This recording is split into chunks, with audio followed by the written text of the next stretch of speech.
Great wisdom.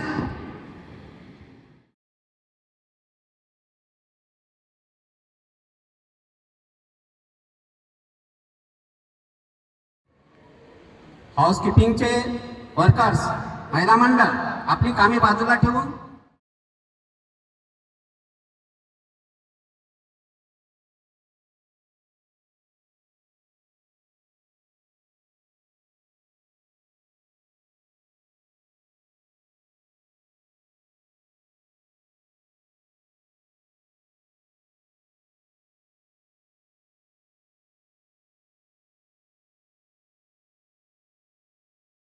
आज आपला जो कार्यक्रम आहे त्याचे प्रमुख पाहुणे आहेत माननीय श्री ज्ञानेश्वरजी पराते आणि सौ इंदुवहिनी पराते. ज्ञानेश्वरजी पराते हे मूळचे नागपूर येथे रहिवासी आहेत. MSc ॲग्रीपर्यंत शिक्षण घेतल्यानंतर त्यांनी युनियन बँकेत फील्ड ऑफिसर म्हणून जॉईनिंग केलं आणि पुणे झोनल ऑफिसमधून चीफ मॅनेजर म्हणून ते रिटायर झाले. स्टार्ट बहुत ही अच्छी तरह से मार्च लेते हुए सम्मान करेंगे नितिन कुमार सिंह और सूरज कुमार सिंह. बहुत ही धीरे धीरे सम्मानित से लेते हुए ध्वजारोहण के पास वो नीतीश वानकरे, धीरज कुमार सिंह और सभी तरह से सम्मानित से लेते हुए इधर ध्वजारोहण के पास और चीफ गेस्ट ज्ञानदेव पराते और सो इंदू पराते मैम को ध्वजारोहण के पास सम्मानित से लेके आते हुए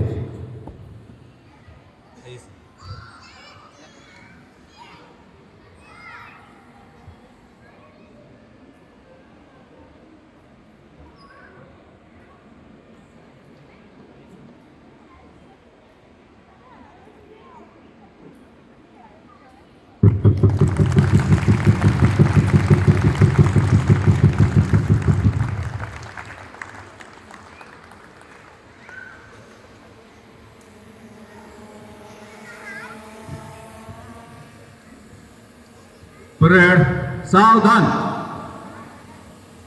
झंडे को सलामी देंगे. सलामी दो. राष्ट्रगीत शुरू करेंगे. शुरू कर. एक जय रे भारत माँ के विधाता, पंजाब सिंध गुजरात मराठा द्राविड उत्कल गंगा, विंध्य हिमाचल यमुना गंगा, उच्चल जलधि तरंगा. तव शुभ नामे जागे, तव शुभ आशीष मागे, गाहे तव जय गाथा.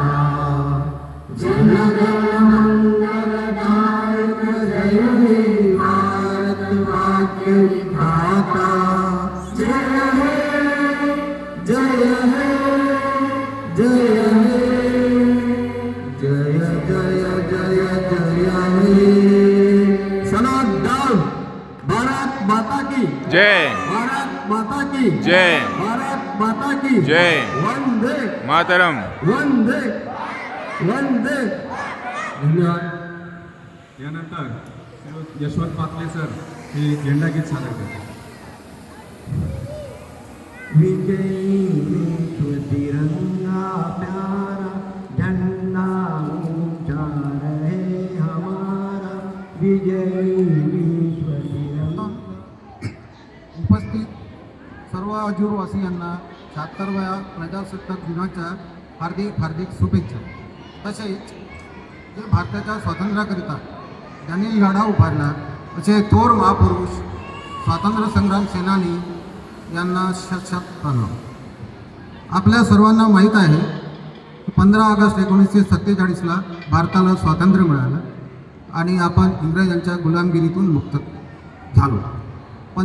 26 जानेवारी 1950ला भारताचं कॉन्स्टिट्यूशन इम्प्लिमेंट करण्यात आलं आणि त्या इम्प्लिमेंट केल्याबरोबरच आपल्याला रिपब्लिक गणराज्य स्टेटसचा दर्जा मिळाला आणि आपल्या भारतात खऱ्या अर्थाने लोकशाही अस्तित्वात आली. संविधान म्हणजे काय? संविधानात आपल्याला मूलभूत अधिकार दिलेले आहे. ते मेन मुख्य मूलभूत अधिकारमध्ये जस्टिस फॉर न्याय, इक्वॅलिटी, समानता आणि लिबर्टी स्वातंत्र्य हे आपल्याला मिळालेलं आहे. हा अधिकार आपल्याला त्या संविधानामुळे प्राप्त झालेला आहे. माझं कार्यक्षेत्र बँकिंग सेक्टरशी संबंधित असल्यामुळे मी भारताच्या प्रगतीमध्ये बँकांची भूमिका काय यावर मी फक्त ब्रीफमध्ये 2 शब्द बोलणार आहे. First is nationalisation of bank. Bharat सरकारने 2 फेजेसमध्ये बँकेचं राष्ट्रीयकरण केलं. मोठमोठ्या 14 बँका 1969ला यांचं नॅशनलायझेशन झालं. त्यानंतर 1980ला 6 बँकाचं नॅशनलायझेशन झालं. एकूण 20 बँक 2 फेजेसमध्ये नॅशनलायझेशन करण्यात आल्या. नॅशनलायझेशनच्या मागे उद्देश काय होता, तर भारतातील जनता ही मेन स्ट्रीममध्ये आली पाहिजे. मेन स्ट्रीम म्हणजे काय, मुख्य प्रवाह. त्यांना सर्व प्रकारच्या वित्तीय सहायता प्राप्त झाली पाहिजे. त्यासाठी भारत सरकारने 20 बँका नॅशनलाइज केल्या. नॅशनलाइज जे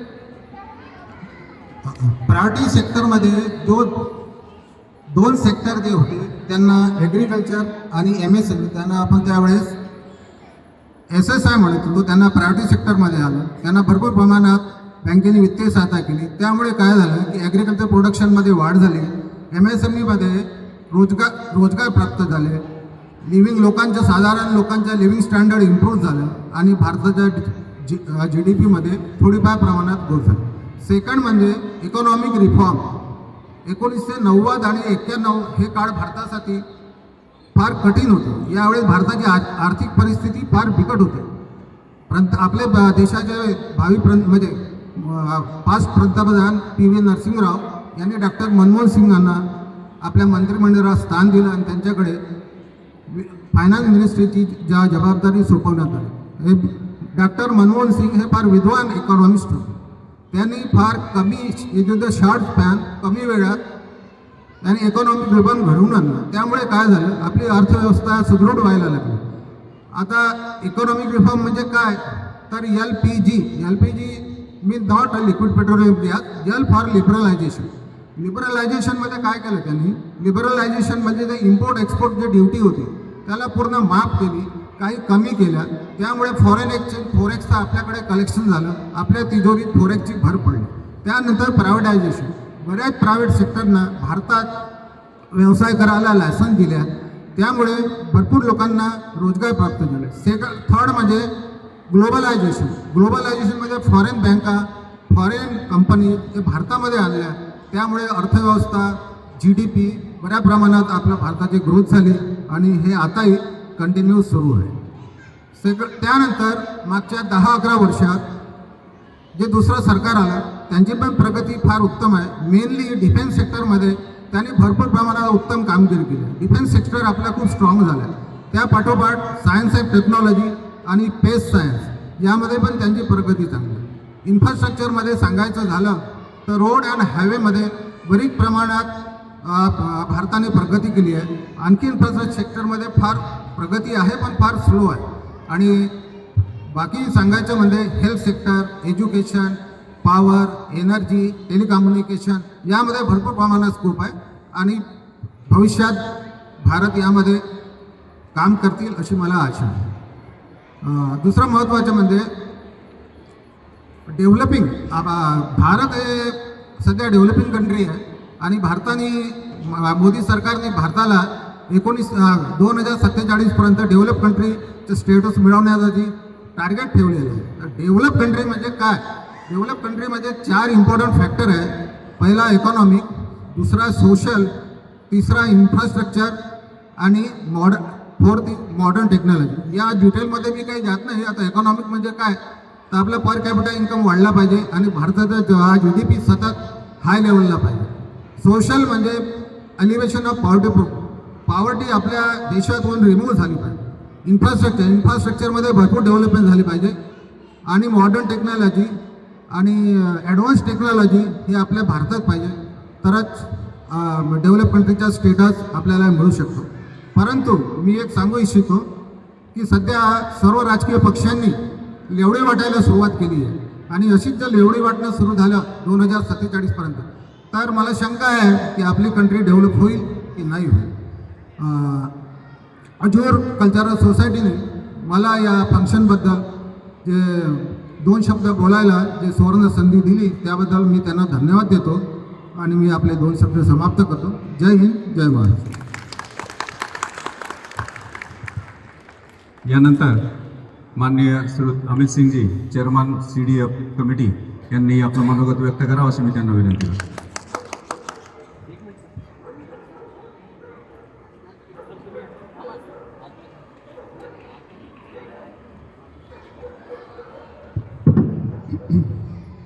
आज गणतंत्र दिवस के शुभ अवसर पे आए हुए सभी एज्योर के निवासियों का मैं हार्दिक अभिनंदन करता हूँ.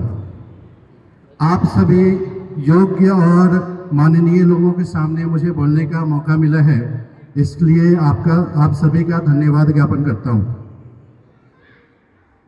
यह दिन राष्ट्र के इतिहास में एक सुनहरा अध्याय है जब हमारा देश एक गणतंत्र राष्ट्र के रूप में उभरा है.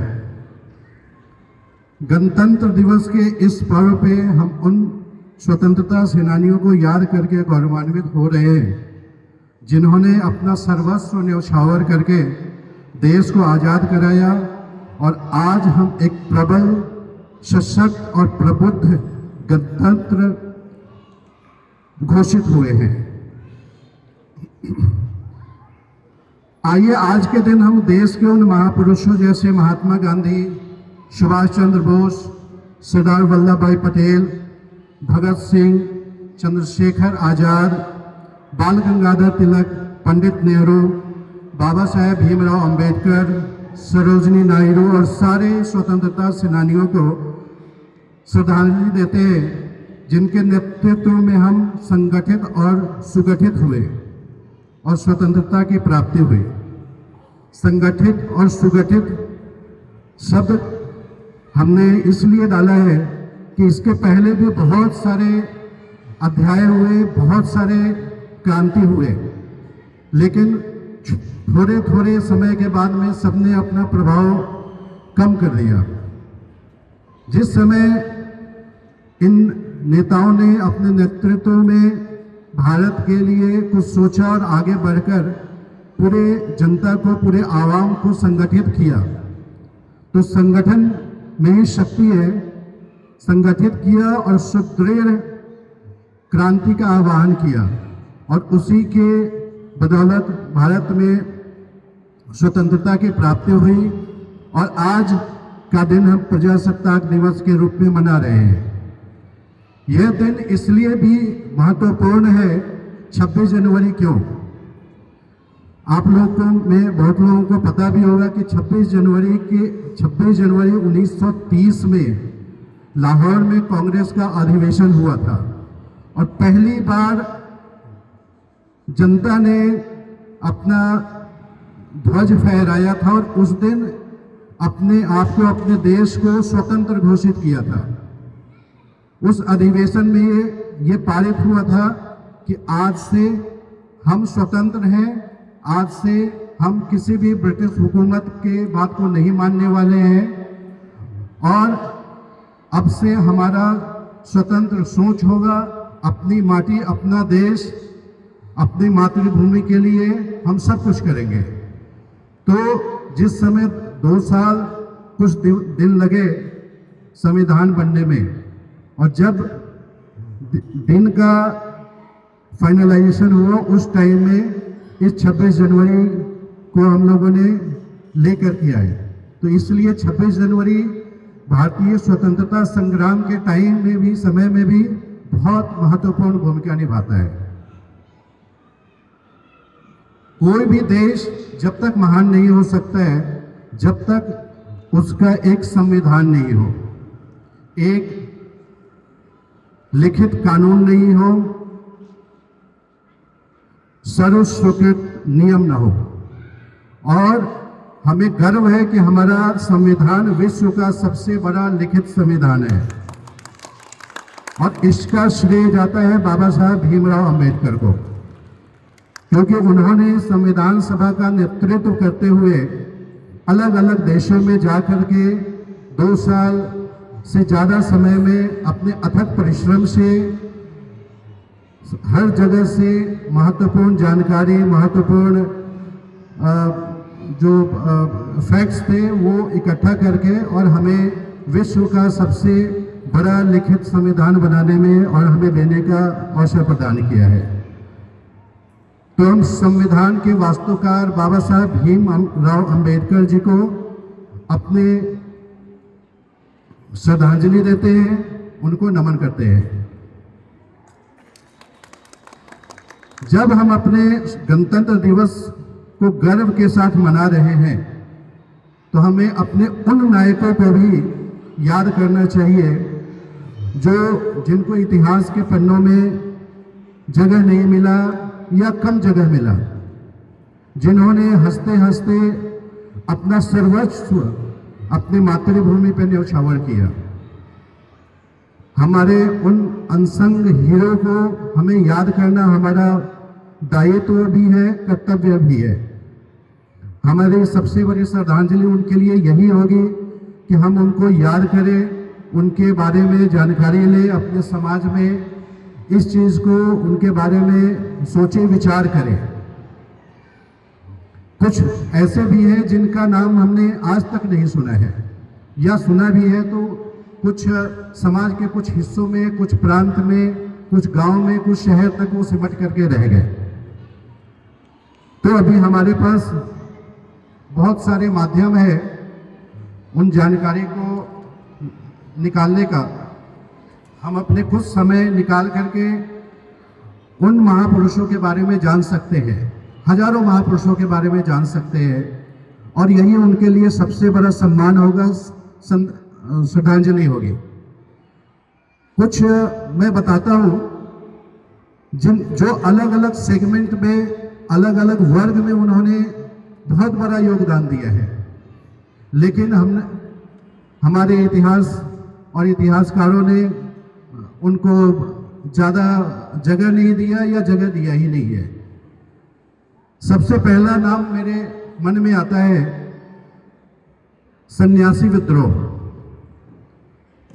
हम सबको पता है कि भारतीय स्वतंत्रता की सबसे पहला संग्राम 1857 का विद्रोह मानते हैं, लेकिन उससे पहले एक सन्यासी विद्रोह हुआ था, जब भारत माता की जय बोलते हुए बंगाल और बिहार के बहुत सारे सन्यासी,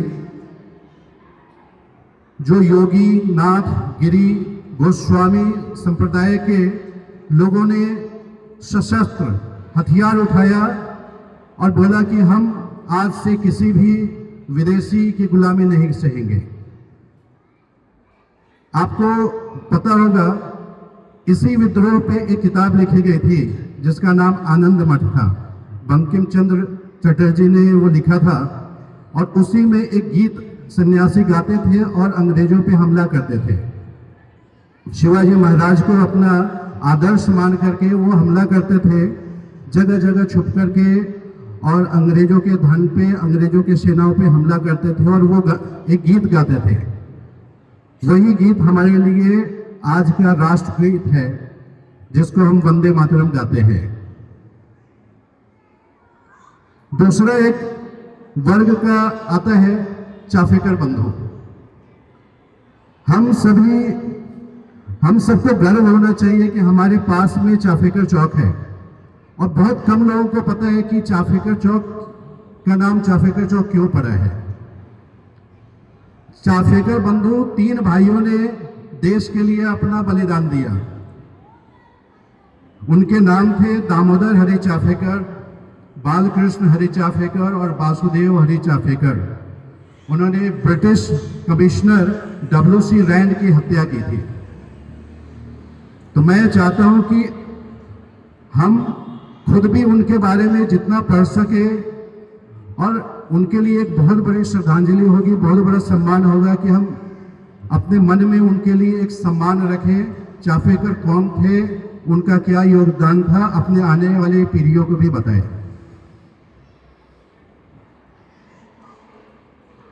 एक नाम आता है तात्या टोपे। उनका नाम रामचंद्र पांडुरंग टोपे था, और आपको जानकर के ये आश्चर्य होगा कि उन्होंने अंग्रेजों के विरुद्ध में 150 लड़ाइयाँ लड़ी। लेकिन इतिहास में हम सबने बस एक नाम पढ़ा होगा या कहीं पे उनका जिक्र भी नहीं आया है। अभी हमने युवा लोगों के बारे में बताया। एक नाम आता है वीर कुंवर सिंह। वीर कुंवर सिंह 1857 के विद्रोह के एक प्रमुख योद्धा थे, जिन्होंने 80 साल की उम्र में अंग्रेजों के विरुद्ध में लड़ाइयां लड़ी। और ऐसा वर्णन आता है कि उनको एक गोली लगी थी, तोप का एक गोला लगा था एक हाथ में। उन्होंने अपने दूसरे हाथ से अपना एक हाथ काट करके और गंगा में एक हाथ से तैर करके और दूसरी तरफ अपनी छावनी में जा करके और अंग्रेजों के विरुद्ध जो युद्ध चल रहा था उसको फिर से नेतृत्व किया था। आप सबने मंगल पांडे का नाम जरूर सुना होगा, लेकिन शुरुआती दिनों में इतिहास के पन्नों में मंगल पांडे का बहुत कम नाम दिया गया। मंगल पांडे ने एक सिपाही होकर के, मैं कोशिश कर रहा हूं कि हर वर्ग से कुछ लोगों का नाम मैं उल्लेख करूं जिन्होंने बहुत अपना योगदान दिया है, अपना सर्वस्व लुटाया है, सर्वस्व न्यौछावर किया है। मंगल पांडे ने सन्यासी सिपाही विद्रोह के समय में अपना महत्वपूर्ण योगदान दिया था। अगला एक नाम है खुद्दीराम बोस। हम लोगों में बहुत कम लोगों को पता हुआ कि खुद्दीराम बोस ने मजिस्ट्रेट किंग्स फोर्ड पे बम बना करके हमला किया था। और जिस समय हमला किया था उस समय उनकी उम्र 14-15 साल की थी। जिस जिस उम्र में हम या हमारे बच्चे 14-15 साल की उम्र में खेलते हैं और इवन राष्ट्र के बारे में सोचते नहीं है, उस समय खुद्दीराम बोस ने बम बनाने की तकनीक हासिल की और मजिस्ट्रेट किंग्सफोर्ड पे हमला किया उन्होंने। बाद में 18 साल की उम्र में उनको फांसी की सजा दी गई थी। उस समय सबसे कम उम्र के इंसान जिनको फांसी की सजा मिली थी वो खुद्दीराम बोस थे पूरे विश्व में। ऐसे न जाने कितने नाम हैं। बटुकेश्वर दत्त, राम प्रसाद बिस्मिल, जिन्होंने काकोरी कांड में जिनको फांसी की सजा हुई थी। एक नाम उधम सिंह का आता है, जिन्होंने जलियांवाला कांड के जनरल डायर को उसके अपने देश में जाकर के गोली मारी थी। हम ये उस समय की बात कर रहे हैं जिस समय एक शहर से दूसरे शहर में जाने के लिए कितने चैलेंजेस होते थे। उधम सिंह ने उस समय जाकर के दूसरे देश में जाकर के जहां पे उसकी पूरी सत्ता है, उसका पूरा फोर्स है, वहां पे जलियांवाला बाग पे जिसने गोलियां चलाई थी उसको जाकर सजा दिया था। राजगुरु, सुखदेव, भगत सिंह, इन सबको पता था कि जिस समय मैं जो करने जा रहा हूं उसके बाद में अंग्रेजों की फौज, अंग्रेजों का शासन इतना बड़ा है कि मैं बचूंगा नहीं। लेकिन फिर भी उन्होंने मातृभूमि के लिए अपना हिस्सा देने का प्रण किया। एक नारी शक्ति में एक नाम आता है दुर्गावती देवी। मैंने जब थोड़ा पढ़ रहा था उसके पहले मैंने ये नाम सुना नहीं था। दुर्गावती देवी, जिसको क्रांतिकारी दुर्गा भाभी बोलते थे, उनका योगदान इतना बड़ा है कि उस समय के बहुत सारे संघर्ष हुए हैं। उसके पीछे जो बैकग्राउंड में काम करती थी वो दुर्गावती देवी काम करती थी। जैसे भगत सिंह को शरण देने का या उनको भगाने का काम उन्होंने किया था। वो घर पे एक कुशल गृहिणी के साथ में उन्होंने बम बनाने का प्रशिक्षण प्राप्त किया था और सशस्त्र उन्होंने आजादी के संग्राम में भाग लिया था। आदिवासी नायक बिरसा मुंडा, जतिन दास, रानी गाइदिन्लिऊ जो नागा क्रांतिकारी थी, जिन्होंने अंग्रेजों के विरुद्ध जंगल में रह करके पूरे जीवन भर उन्होंने संघर्ष किया है। अलग अलग छोटी छोटी सेनाएं बना करके उन्होंने संघर्ष किया है। मनीराम देवान, जिनको 1857 में जो नॉर्थ ईस्ट के थे उनको फांसी की सजा दी गई थी। हम सबने बहुतों ने पढ़ा सुभाष चंद्र बोस जी के बारे में, एक स्वतंत्रता सेनानी के बारे में हमने पढ़ा। लेकिन आपको जानकर आश्चर्य होगा, मैं खासकर बच्चों को बताना चाहता हूं, हमारे समाज में अभी 10 लोगों को इकट्ठा करके वो समाज का सबसे प्रबल नायक बन जाता है, जिसके साथ में 10 लोग चलते हैं। आजाद हिंद फौज की स्थापना की सुभाष चंद्र बोस ने, और उस समय वो भी जहां पे अंग्रेजों का शासन था, और यहां से अकेले निकल करके 2 देश को पार करके बिना पैसे के, बिना शस्त्र के, और 60,000 आजाद हिंद फौज की सेनाओं को तैयार किया। ये कभी कभी जब हम पढ़ते हैं तो हमें लगता है कि ये लोग साधारण इंसान नहीं थे, ये इनमें कुछ ना कुछ तो दैवी शक्तियां होगी, नहीं तो एक सुई के चुभने से हम डर जाते हैं। और इन्होंने अपने सामने फांसी को गले लगा लिया, हंसते हंसते खेलते खेलते। 14 साल, 15 साल, 80 साल के लोग स्वतंत्रता सेनानी, 60,000 की सेना तैयार करना अकेले, इसके लिए एक स्ट्रैटेजी चाहिए, एक नेतृत्व चाहिए, और एक प्रबल मन चाहिए। इनके लिए हम पूरे सम्मान से इनको नमन करते हैं।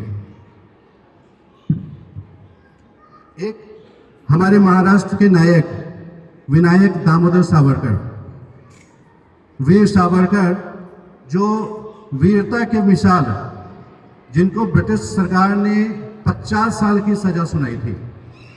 50 साल अभी भी उम्र कैद शायद 20 साल या उससे कम का होता है। 50 साल मतलब ताउम्र, या मरने के बाद तक भी उनकी सजा काला पानी में ही कटने वाली थी। मदन लाल ढींगरा, जिनको अंग्रेजों ने लंदन में फांसी दी थी, इन सब ने, सारे लोगों ने, कुछ क्रांतिकारी, कुछ सत्य अहिंसा के रास्ते पर चलने वाले, हजारों हजार स्वतंत्रता सेनानी हुए हमारे साथ, जिनके वजह से हमने स्वतंत्रता पाई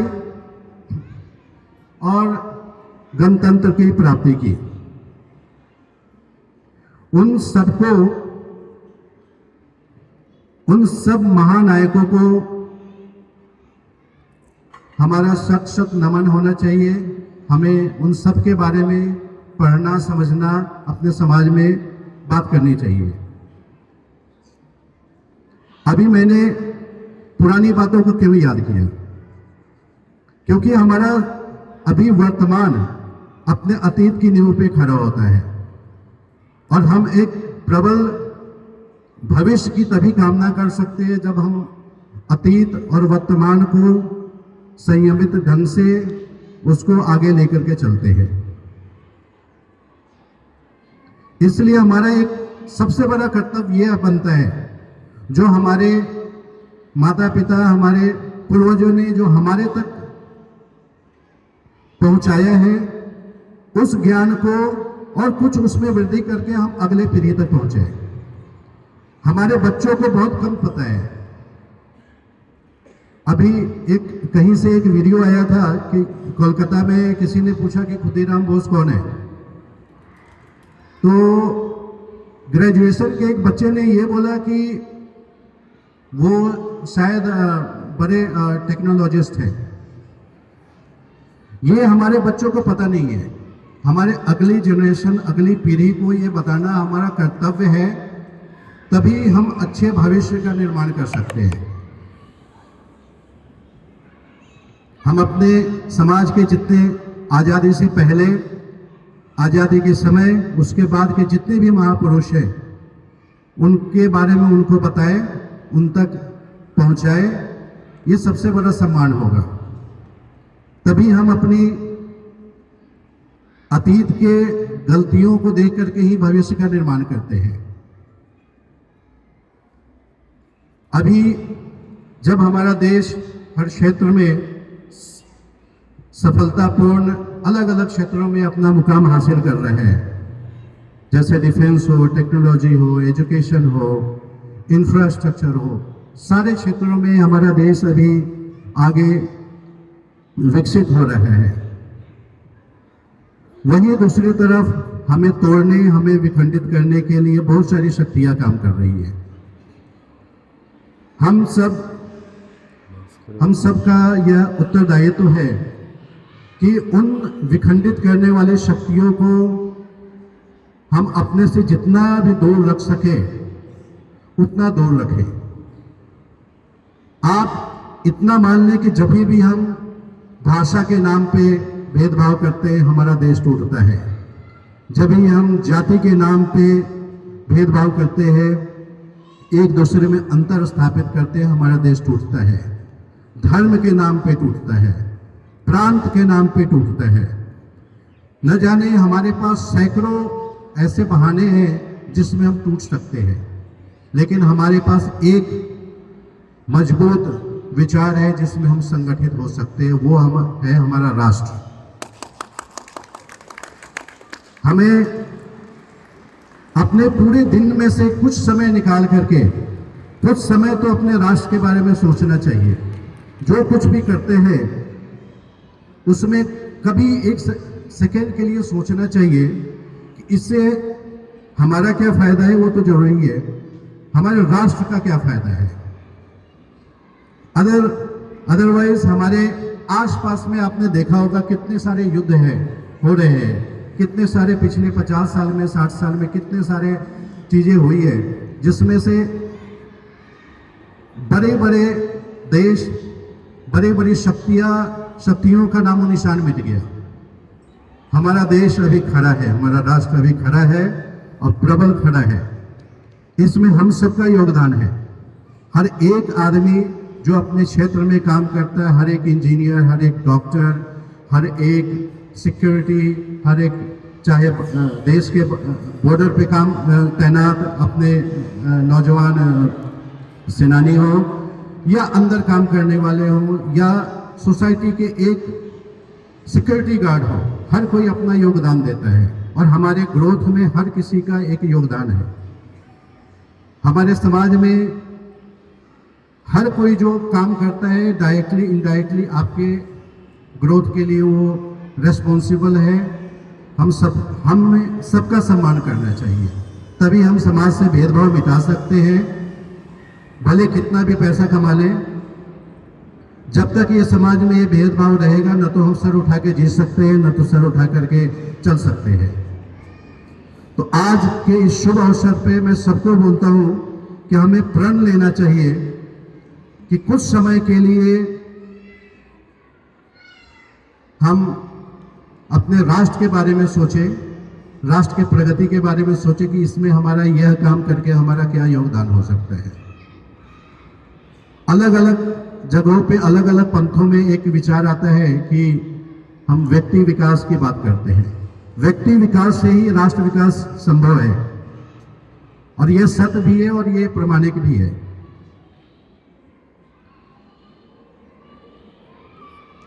पूर्व प्रधानमंत्री अटल बिहारी वाजपेयी के कुछ शब्दों के साथ मैं अपने मत का समापन करता हूं।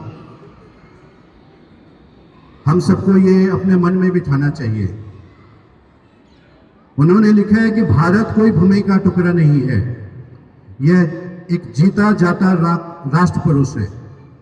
भारत कोई भूमि का टुकड़ा नहीं है, यह जीता जाता राष्ट्र पुरुष है। ये वंदन की धरती है, ये अभिनंदन की धरती है। ये वंदन की धरती है, ये अभिनंदन की भूमि है, ये अर्पण की भूमि है, ये तर्पण की भूमि है। इसकी नदी नदी हमारे लिए गंगा है, इसका कंकर कंकर हमारे लिए शंकर है। इसकी नदी नदी हमारे लिए गंगा है, इसका कंकर कंकर हमारे लिए शंकर है। हम जिएंगे तो इस भारत के लिए, हम मरेंगे तो इस भारत के लिए।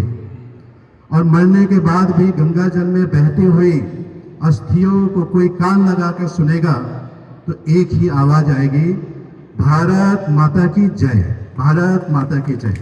धन्यवाद. टीमचा समोरच्या लोकांनी इतका धसका घेतला होता की त्यांना शंका होती की हे खरंच आजूरचे सदस्य आहेत का. आपण आपले इंडेक्स 2 दाखवून त्यांच्या शंकांचं समाधान केलं. संजोगी तोरणे यांच्या नेतृत्वाखाली या टीमने अतिशय धडाकेबाज अशी कामगिरी त्या ठिकाणी केली आणि सर्व जे विरोधी स्पर्धक होते अक्षरशः षटकारांचा पाऊस, म्हणजे चौकार कमी असतील पण षटकार जास्त, अशी या आजुरे टीमची ख्याती त्या ठिकाणी झालेली होती. या सर्व आजुरे टीमला मी या ठिकाणी निमंत्रित करतो आणि चकोरजी कावळे, अमित शिंदे आणि ज्ञानदेवजी पराते यांनी तिघांनी आपल्या शुभ हस्ते ती ट्रॉफी या क्रिकेट टीमचे कॅप्टन आणि आपल्या सोसायटीचे सेक्रेटरी माननीय श्री संजोगजी तोरणे यांना सोपवावी अशी मी या तिन्ही प्रमुख पाहुण्यांना विनंती करतो. अमित सिंगजी, ज्ञानेश्वरजी पराते आणि चकोरजी कावळे.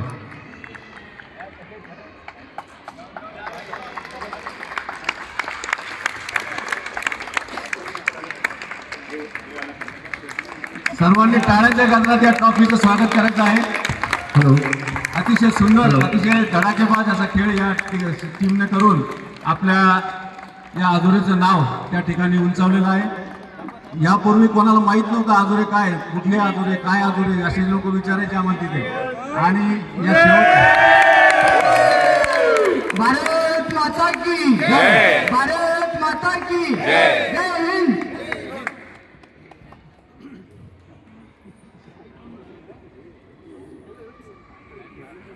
हेलो हेलो गार्ड, प्लेट विश्राम, प्लेट सावधान, प्लेट विश्राम. कतरा बोल रहा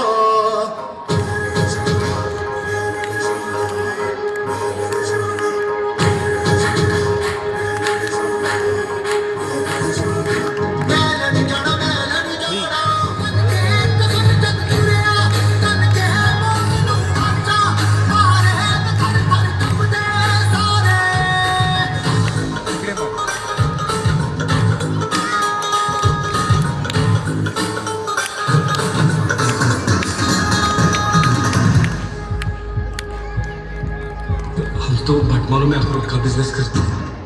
या अतिशय छोट्या अशा या सोल्जरचं आपण सर्वांनी टाळ्यांच्या गजरात स्वागत करायचं आहे. मित्रांनो, लक्षात ते ज्याला आपण म्हणतो सोल्जर, आय थिंक आपल्या आई वडिलांव्यतिरिक्त जो एक सेल्फलेस पर्सन असतो तो नेहमी एक सोल्जर असतो. And for him the country is always first. And whenever we see a soldier it is always a uniform, discipline, sharp eyes and what not. But let's not remember, he is a father also, he is a brother also, he is a son also.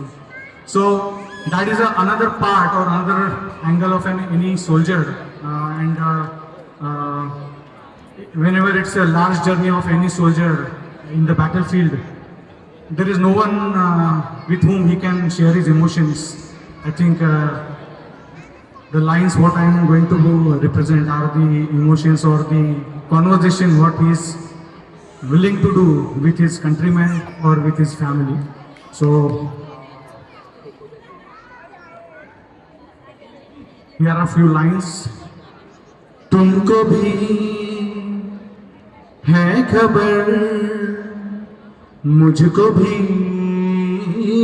है पता, हो रहा है जुदा दोनों का रास्ता. दूर जाके भी मुझसे तुम मेरी यादों में रहना, कभी अलविदा ना कहना, कभी अलविदा ना कहना, कभी अलविदा ना कहना. Thank you. And yes, of course, soldiers are asking us, how's the Josh? How's the Josh? How's the Josh? Jai Hind. या अतिशय जोशपूर्ण अशा वातावरणानंतर आपण पुढच्या कार्यक्रमाकडे वळत आहोत. Samaira जुननकर,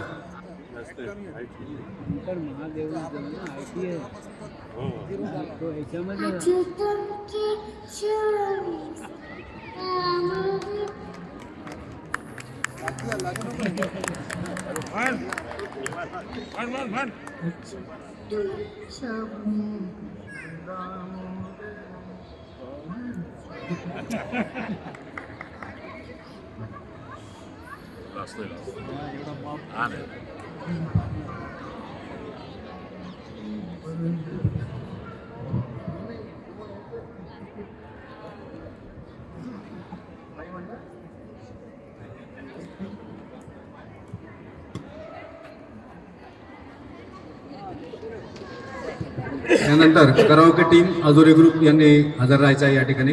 karaoke team अजोरे.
विठू माऊली तू माऊली जगाची, विठू माऊली तू माऊली जगाची, माऊलीच मूर्ती विठ्ठलाची. विठ्ठला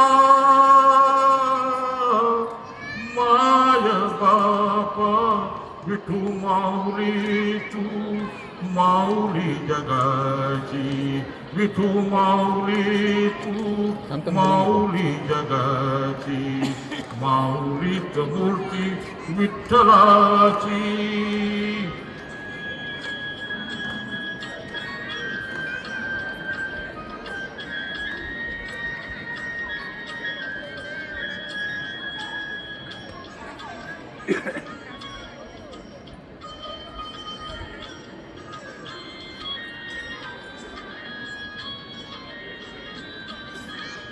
काय तुझी माया सांगू श्रीरंगा, काय तुझी माया सांगू श्रीरंगा, संसाराची पंढरी तू दिली पांडुरंगा, डोळ्यातून वाहे माय चंद्रभागा, डोळ्यातून वाहे माय चंद्रभागा, अमृताची गोडी आज आली या अभंग विठ्ठला.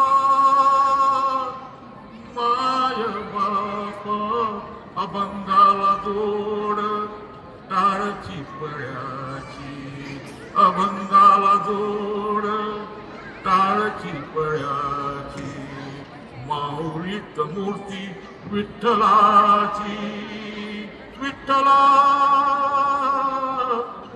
माय बापा, विठू माऊली माऊली जगाची, माऊलीत विठ्ठी विठ्ठलाची,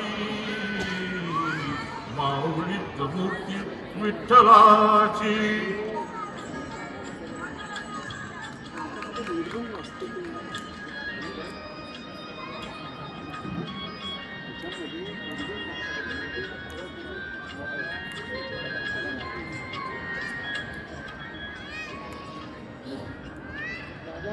लेकराची सेवा केलीस तू आई, लेकराची सेवा केलीस तू आई, कस पांग फेडू कस बहुत नाही तुझ्या उपकारा जगी तोड नाही तुझ्या उपकारा जगी तोड नाही ओवाळीन जीव माझा सावरे विठाई विठ्ठला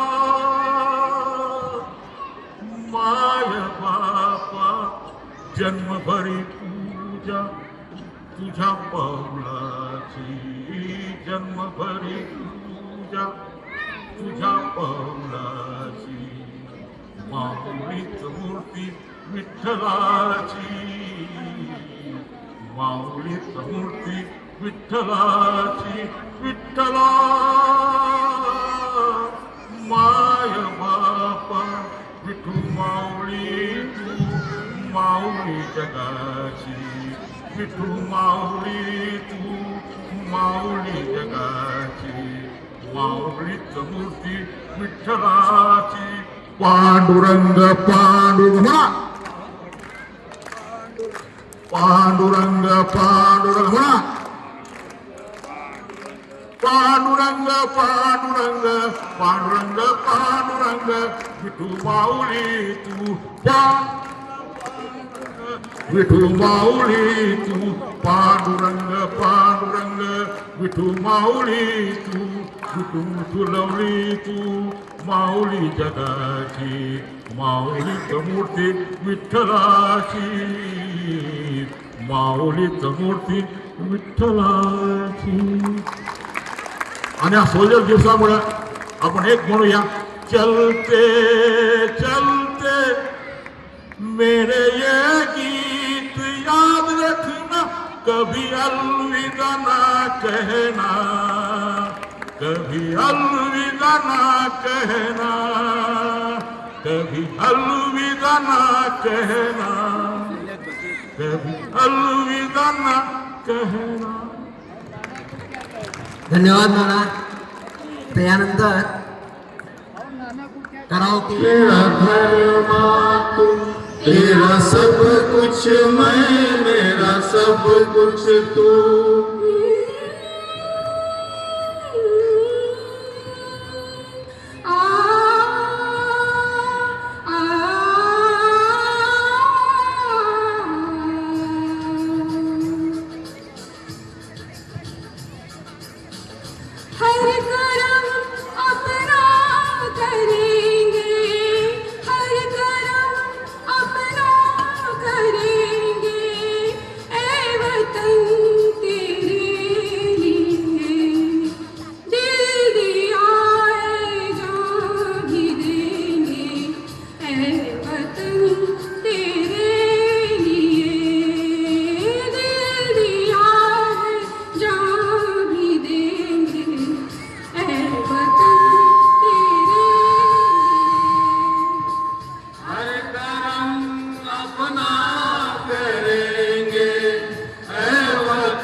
कुर्बान है वतन महबूब मेरे तुझ पे कुर्बान है। हम जिएंगे और मरेंगे ऐ वतन तेरे लिए, दिल दिया है जान भी देंगे ऐ वतन तेरे लिए, दिल दिया है जान भी देंगे ऐ वतन तेरे लिए।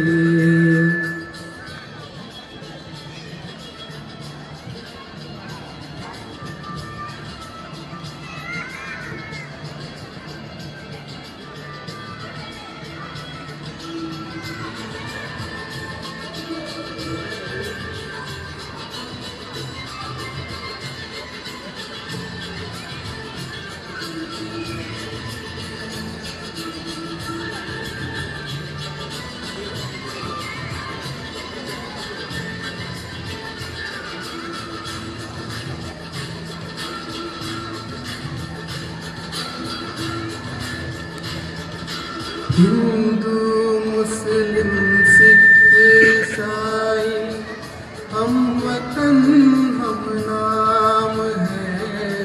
हिंदू मुस्लिम सिख ईसाई हम वतन हम नाम है। जो करे इनको जुदा मजहब नहीं इल्जाम है। हम जिएंगे और मरेंगे ऐ वतन तेरे लिए, दिल दिया है जान भी देंगे ऐ वतन तेरे लिए।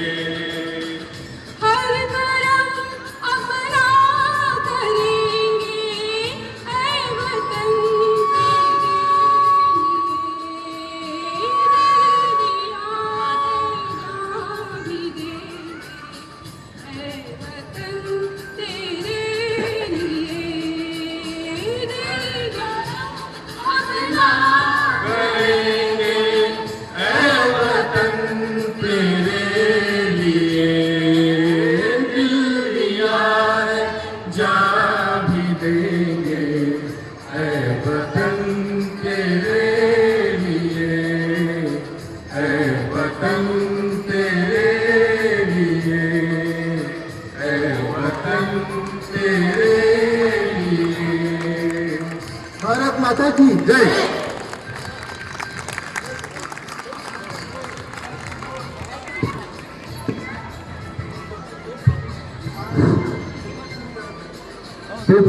आपल्या आजुरे सोसायटीला लाभलेला आणखी एक हिरा म्हणजे आपले सुनील सर। सुनील सर कृपया हाथ ऊपर कर दीजिए। सुनील सर दोनों हाथ ऊपर कर दीजिए, सबको दिखा दो सुनील सर कौन है। आपला बालकांचा डान्स असो, महिलांचा डान्स असो, ज्येष्ठ नागरिकांचा डान्स असो, सुनील सरांशिवाय आपल्याला पर्याय नहीं। ऐसे सुनील सर इन्होंने ये डांस जो बिठाया है उसका आनंद हम लेते हैं अभी। सर्व स्केट बहुत लंबे होते हैं, स्केट दूर हो गया, बहुत दूर हो गया।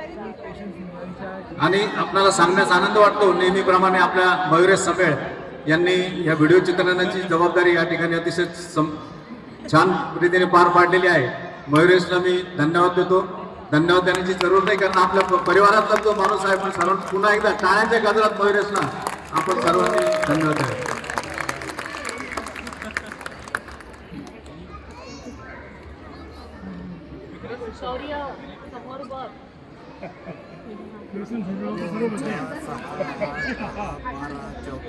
विकास चौधरी यांना मी धन्यवाद देऊ इच्छितो। सर्व कलेक्शन जे आपण नाव नोंदणी केलेली होती, विकास चौधरी यांनी पण स्टेजकडे यायचं आहे, काम आहे तुम्ही सर्वांनी टाळ्या वाजवून विकास चौधरीने केलेल्या कामाचं कौतुक करावं।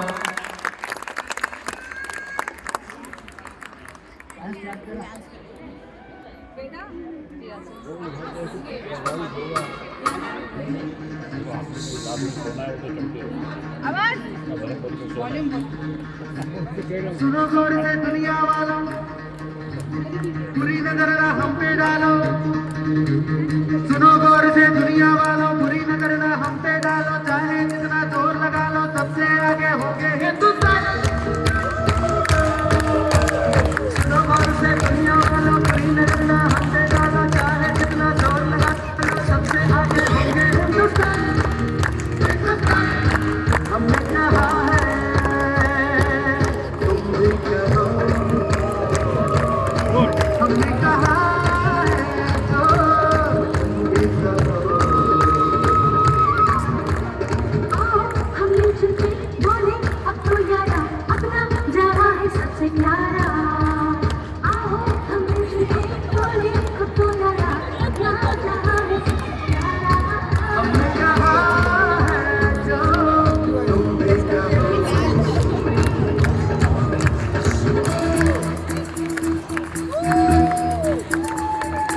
कंधों से मिलते हैं कंधे, कदमों से कदम मिलते हैं, हम चलते हैं जब ऐसे तो दिल दुश्मन के हिलते हैं।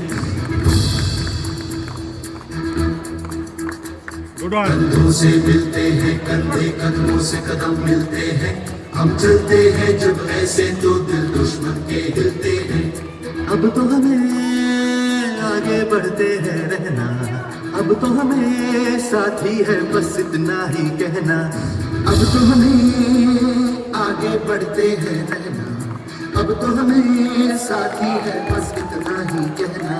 अब जो भी हो सोना बनके पत्थर है पिघलाना, अब जो भी हो बादल बनके पर्वत पर है छाना। कंधों से मिलते हैं कंधे, कदमों से कदम मिलते हैं, हम चलते हैं जब ऐसे तो दिल दुश्मन के हिलते हैं। कंधों से मिलते हैं कंधे, कदमों से कदम मिलते हैं, हम चलते हैं जब ऐसे तो दिल दुश्मन के हिलते हैं।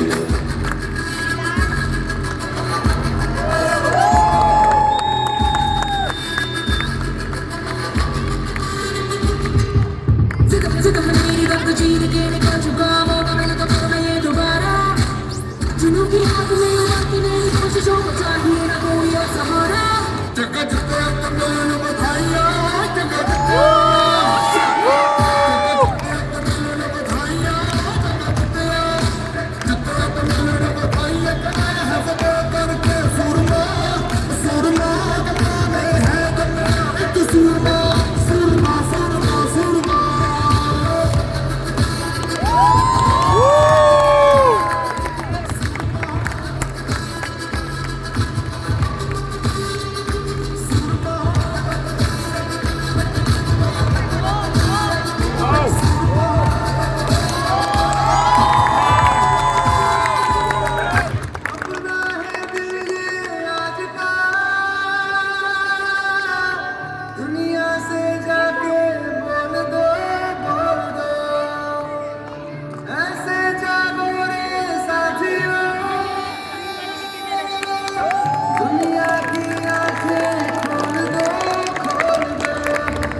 अरे स्केटिंग वाली उशीर आली आमची स्केटिंग वाली उशीर आली आहे आहे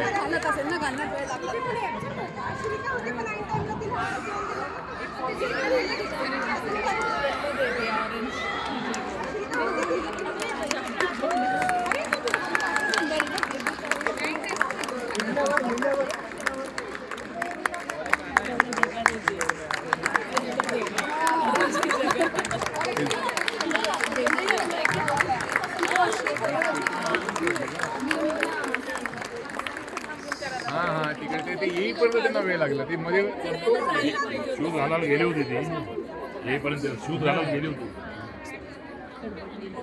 स्केटिंग शूज घालायला गेले होते हा अतिशय सुंदर असा परफॉर्मन्स या छोट्या छोट्या मुलांनी आपल्यासोबत सादर केला आहे. टाळ्यांच्या गजरात आपण उत्साह वाढवूया.